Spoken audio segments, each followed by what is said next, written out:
गीता के अनुसार पुण्य क्या है?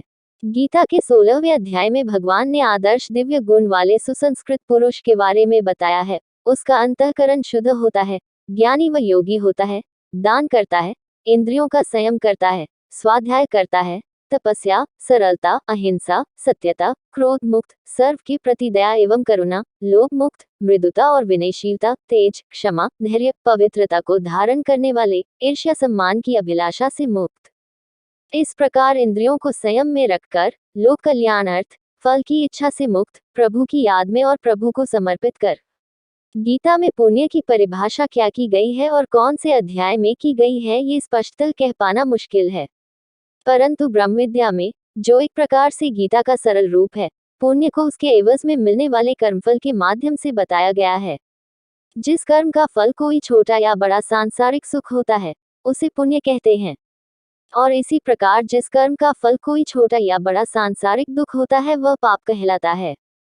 हर कर्म के फल तुरंत नहीं मिल जाते, इसलिए ये कह पाना मुश्किल है कि कोई कर्म विशेष सही मायनों में पुण्य है या पाप है।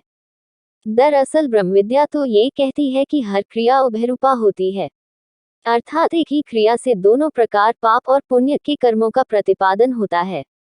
यानी एक ही क्रिया से पाप भी जुड़ सकता है और पुण्य भी जुड़ सकता है, परंतु इसका फैसला केवल परमेश्वर की निराकार शक्तियों, देवताओं के द्वारा निष्पक्ष रूप से प्रकृति के अचूक नियमों के अनुसार होता है।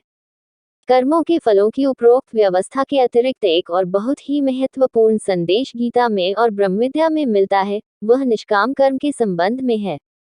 निष्काम कर्म अर्थात परमेश्वर के वचनों और आज्ञाओं के अनुसार बिना किसी लाभ या हानि की अभिलाषा से समर्पित भाव से किए गए ऐसे कर्तव्य कर्म जिससे किसी अन्य जीव को किसी भी प्रकार का शारीरिक, भावनात्मक या मानसिक कष्ट नहीं पहुंचता।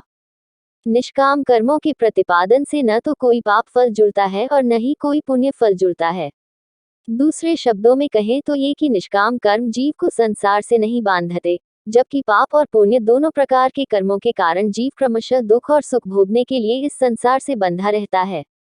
एक ही क्रिया से कैसे पाप और पुण्य दोनों प्रकार के कर्मों का प्रतिपादन हो जाता है, उसका एक उदाहरण लेते हैं। आपने एक चयनकर्ता के रूप में किसी गरीब और जरूरतमंद व्यक्ति पर दया करके उसे नौकरी पर रखकर एक पुण्य कर्म किया, परंतु आपने अपनी इसी क्रिया के फलस्वरूप सबसे अधिक योग्य उम्मीदवार को नौकरी पाने से वंचित करके एक पाप कर्म भी कर दिया।